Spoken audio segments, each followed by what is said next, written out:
Hi, my name's Catherine from Crime Psych, and in this series of videos I'm going to be taking a look at some serial offenders, some serial killers and some serial rapists, and taking an in-depth psychological look at their behaviour.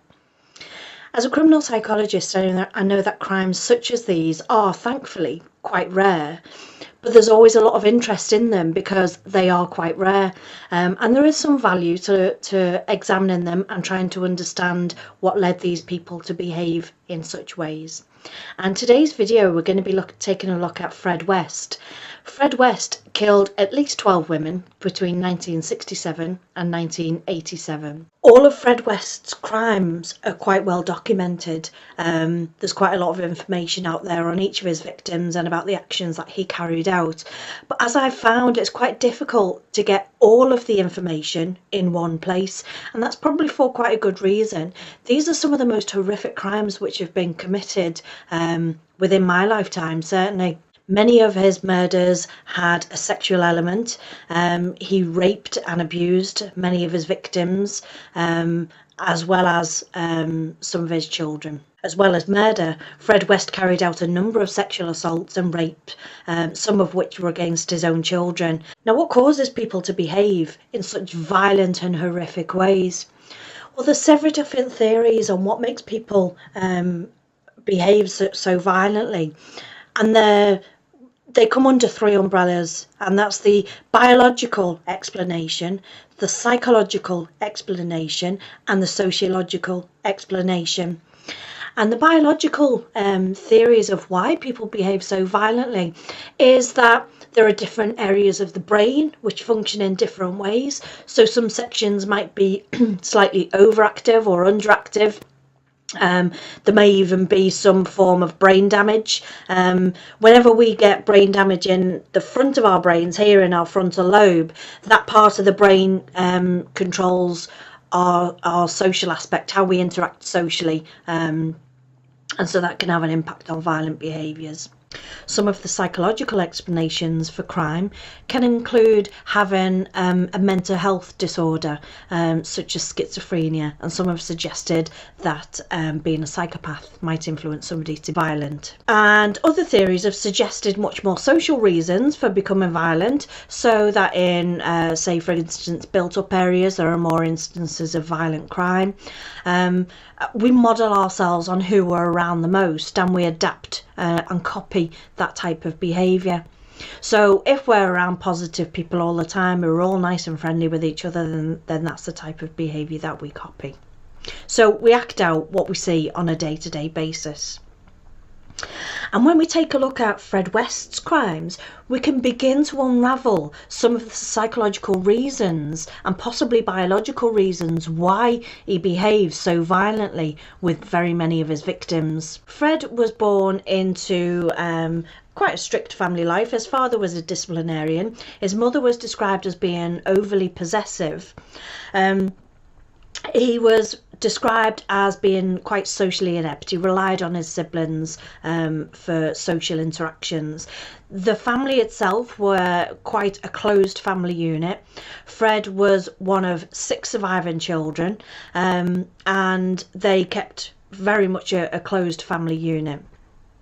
Now, Fred West describes growing up with his father introducing him to bestiality, with his father raping some of his siblings, and suggested that his own mother introduced him to sex when he was just 12 years old. And although details of that have been disputed by close family members, some of them have suggested that Fred is just a pathological liar and that never happened.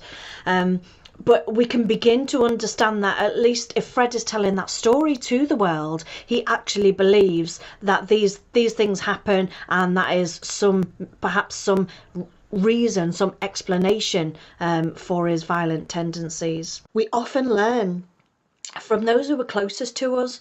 We watch how our parents behave, we watch how our friends and extended family members behave, and we tend to copy what we see.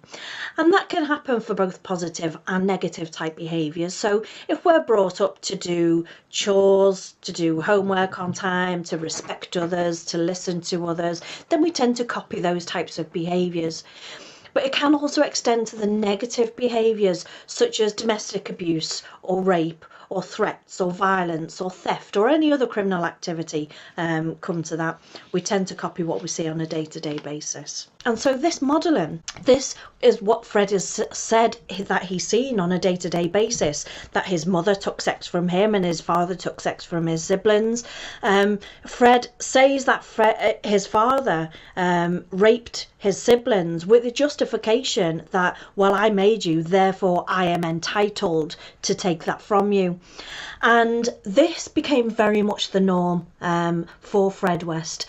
There's elements within Fred West's crimes where he's consistently displaying this type of behaviour, this type of dominance, control, treating people like objects and taking from them what he wants from them to satisfy his own needs. Fred West has been described as being quite charming from about the age of 16, 17 when he starts to mature a bit.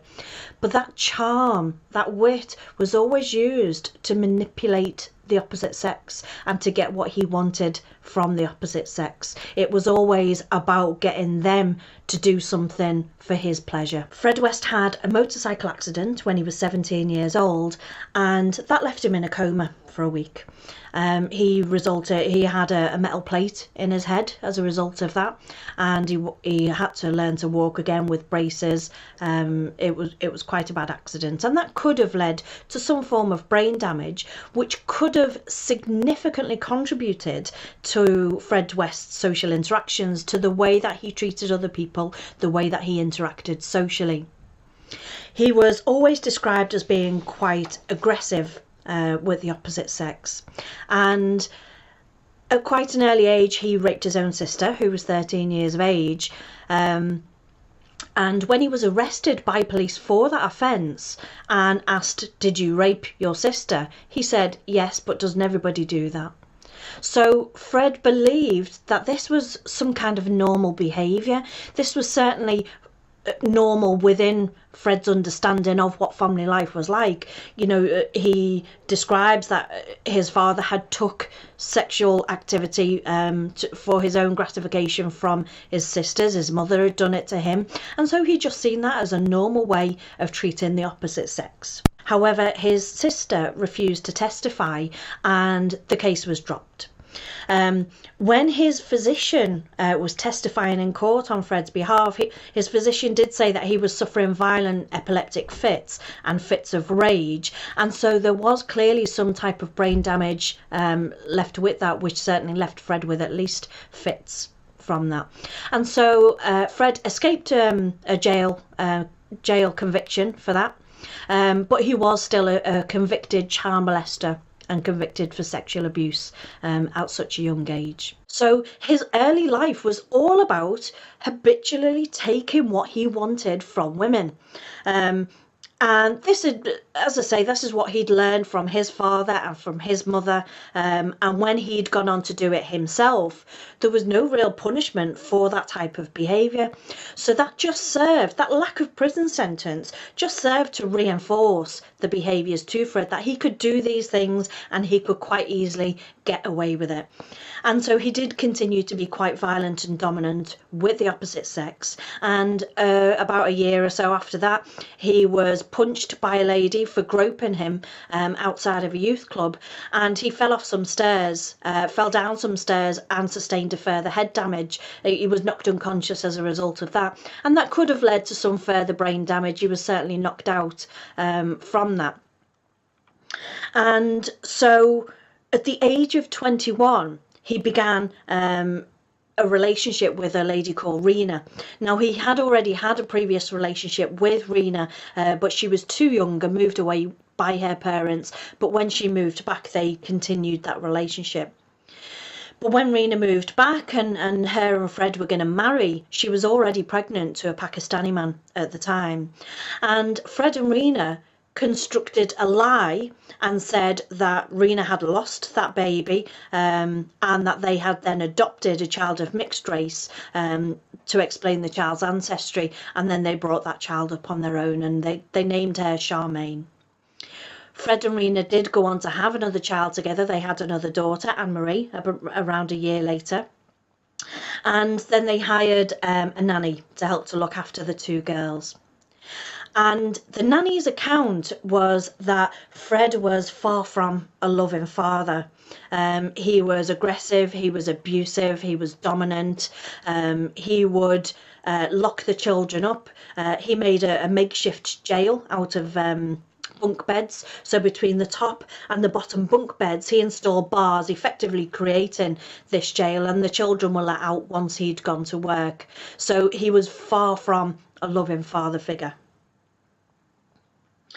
When Fred and Rose had first moved in together, Fred began to serve a prison sentence shortly after that for theft.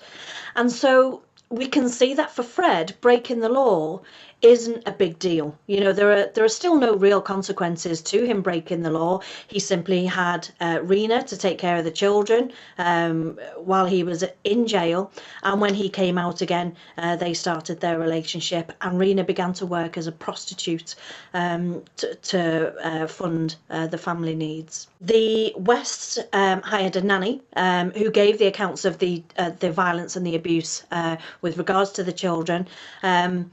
And the nanny had a friend called, the nanny was called Isla MacNeil, who had a friend called Anna MacFall, who subsequently spent a lot of time in the West's house because she was quite close friends, became close friends with all of the family. At the age of 22, Fred ran over a boy with his ice cream van, and although he was cleared of any wrongdoing for that killing, the family still decided to leave the area to escape any kind of hostile reaction to that. And so Fred, his wife Rena, the two children, Charmaine and Anne-Marie, as well as the nanny, Isla MacFall, and the nanny's friend, Anna MacNeil, decided to move from Glasgow to England. The nanny and the nanny's friend moved with them in the hope of finding a job once they got to England.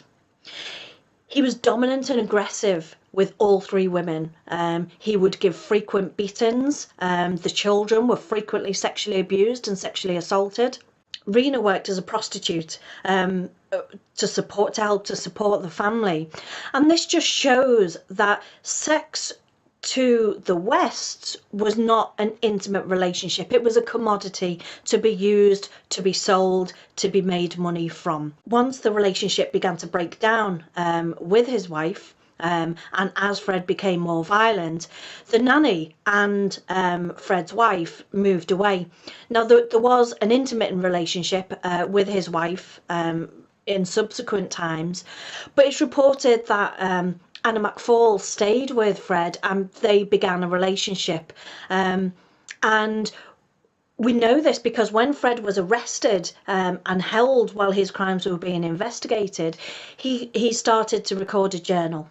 Now, when somebody records a journal, they have something of significance that they want to record and they want people to remember them by. So they believe that they're part of an important story which deserves recording. And in Fred West's case, he writes about Anna MacFall, the nanny's friend who he was living with. And although Fred had quite a low IQ, he was a really good storyteller, and so when we read Fred West's journal, it's quite difficult to read because of that low intelligence level. Intelligence levels of an IQ around 85 would normally require specialist schooling or specialist teaching, and concepts such as love and relationship become much more difficult.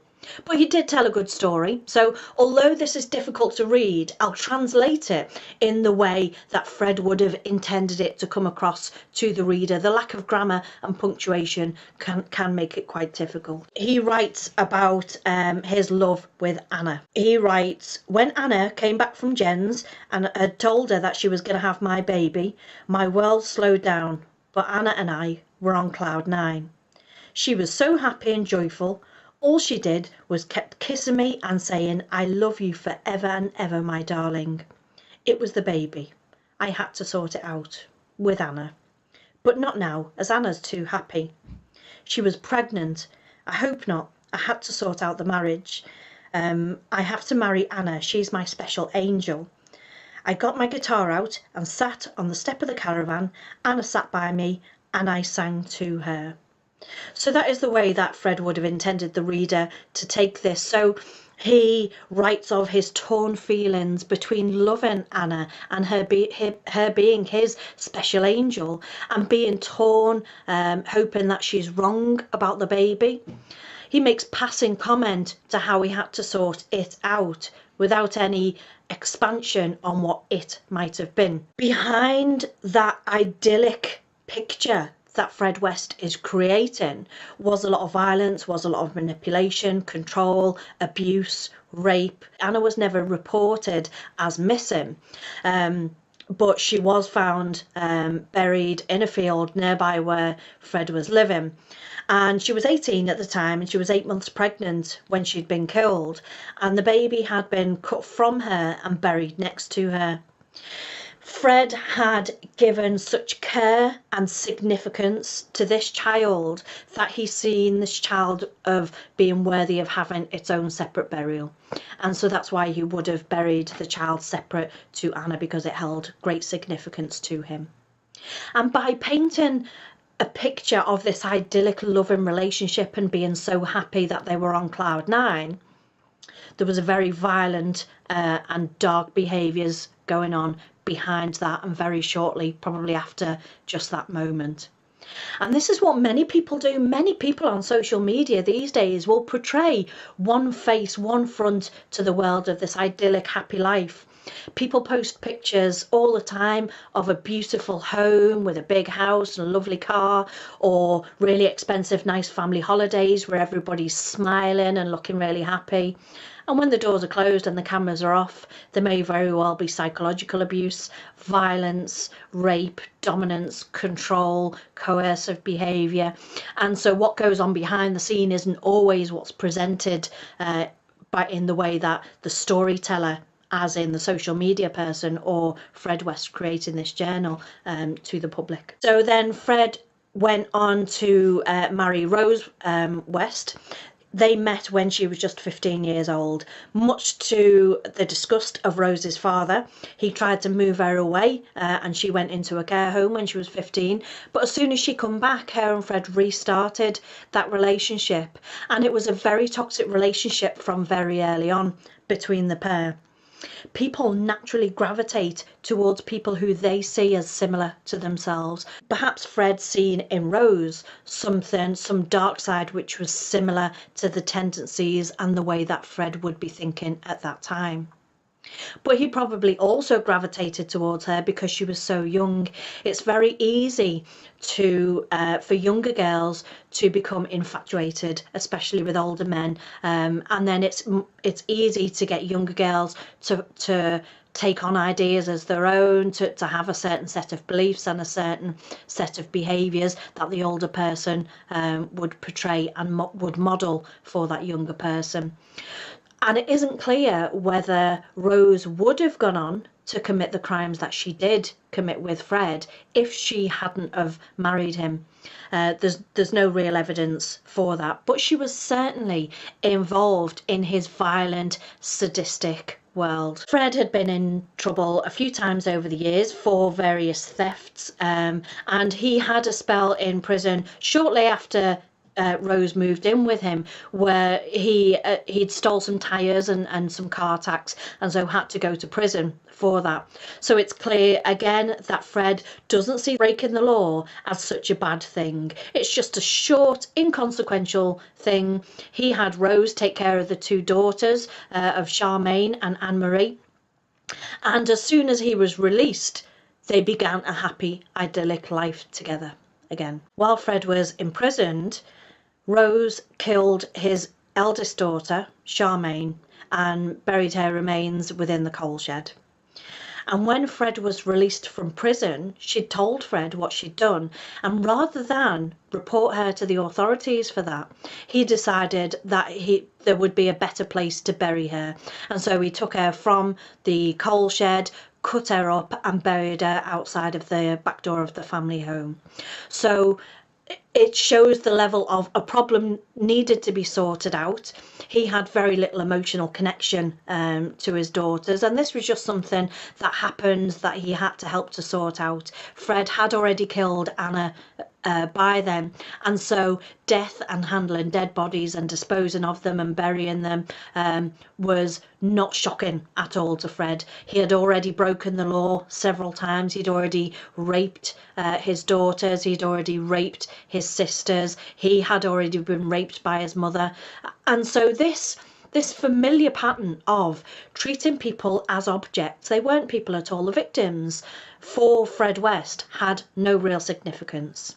They were objects to satisfy his macabre desires. Fred and Rosemary continued their life together, and Rose started working as a prostitute from their family home. Rose had her own special room where she would conduct her business from in the family home, and they took on lodgers to help to pay the rent and the bills. And so Rose would carry the only key to Rose's room around her neck at all time, and she very much had control of the family finances. Within Rose's room, where she conducted her work, there were several spy holes bored out of there, and there were baby monitors so that Fred could watch and Fred could listen. He was a long time voyeur and enjoyed watching. He didn't really mind as long as he seen that his wife didn't get much pleasure from her clients. So again, this shows that sex and sexuality is a commodity to be taken when he wanted it, to be used to make money, and for his wife to make money for the family. They would also engage in regular threesomes together. They would take it to the edge with the people that they were sexually involved with, in as much as torturing them, using violence with them, taking them to the edge of their comfort zones. They may gag and bind them and use various torture devices on them. And so this became a pattern of Rose becoming involved in using these other women as objects as well, and treating them as though they were something to be used to give the couple pleasure, to be used for their own satisfaction. Fred and Rose's father set up a cafe business together, and although Rose's father wasn't happy about their relationship initially, he did come round and they set up this cafe business together. But then Rose's father learned of his daughter's prostitution from their family home, and rather than being disgusted by this, he then started to visit Rose as a client. So this just shows the level of dysfunctional relationship between all adult members of the family then at that stage. This abnormality became the norm within their family home. They exerted dominance and control and used other people in ways which these other people weren't always comfortable with, but they always pushed it and took it to the limit. And they did eventually go on to murder and rape and sexually assault several of their victims together. And this level of dysfunction, of control, of dominance, of lack of regard for other people as human beings became characteristic for both of them. They kept going on within the family home very much to themselves. They were very much a closed family unit. They raped and sexually assaulted their own children, both Fred and Rosemary, and they had a torture room which they would use in the dungeon to abuse some of their victims and their children. And they were always very careful to make sure that they scared the children enough so that the children didn't go and tell anybody outside of the family home what was going on. They warned the children against that.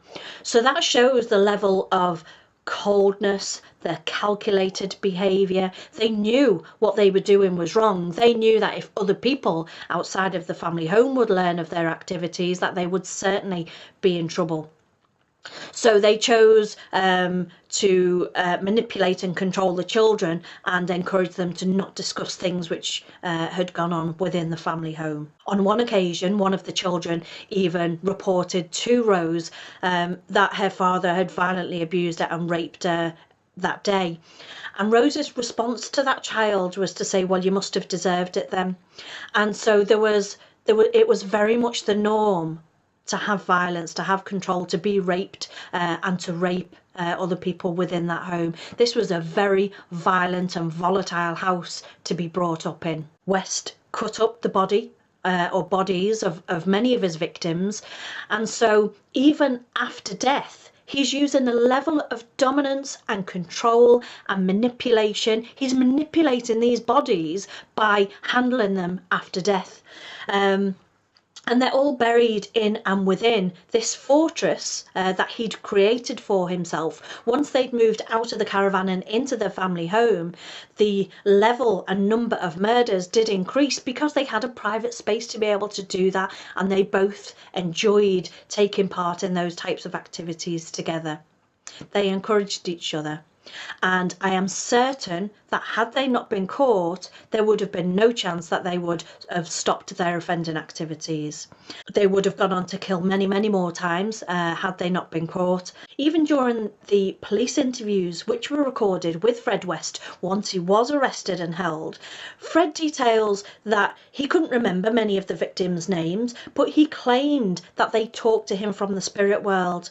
So again, this shows that he wants to have control, he wants to have interaction, he wants to relive the moment, he still wants to hang on to the thought that he still has something that he can get from these victims. So by him claiming that they spoke to him in spirit form after they died, he's holding on to the idea that he still has some control and dominance within their dysfunctional relationship. At no point did Fred acknowledge, either to the police or within the journals that he wrote, any of his horrific crimes.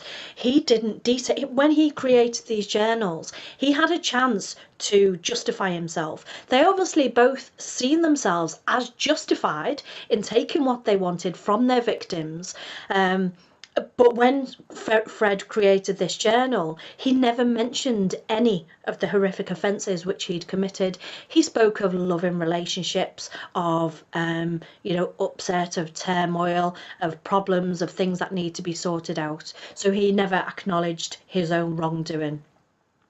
And initially he did say that he'd committed all of the murders on his own because he wanted to protect his wife Rose. His wife Rose at that moment in time was everything to him. And when they came to stand trial and they seen each other in court for the first time, Fred had expected Rose to be loving towards him, but when they seen each other for the first time, Rose completely dismissed him. She wouldn't even look at him and she wouldn't talk to him. He'd sent her messages through the children, which she'd never replied back to. And so this shattered Fred's belief that they would still have some form of relationship even after he was convicted and served a sentence.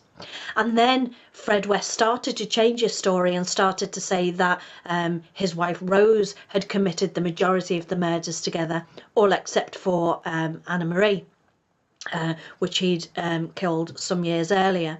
But he placed much of the blame onto Rose because at that point that relationship had broken down and he just tried to exonerate himself by blaming her. And so Rosemary is still held in prison today. Fred went on to kill himself. Fred and Rosemary West's crimes were discovered initially because the nanny had decided that she no longer wanted to be a part of that family unit and went and reported the activities to authorities. Although the children were taken off them initially, the children wouldn't stand trial. They didn't want to stand up in court against their own parents, and so the case fell through, although he would have been convicted of the murders.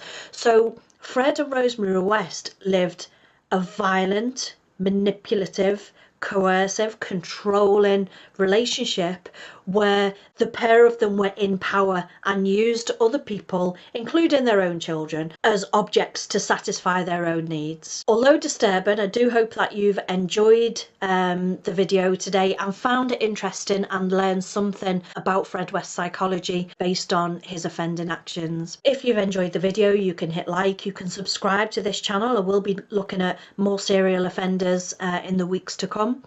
You can go over to the website and be asked to add it to the mailing list, and then we'll send you notifications of newsletters, of blogs and vlogs. So I hope you've enjoyed this. Thank you very much for taking the time for watching. I look forward to seeing you soon. Bye.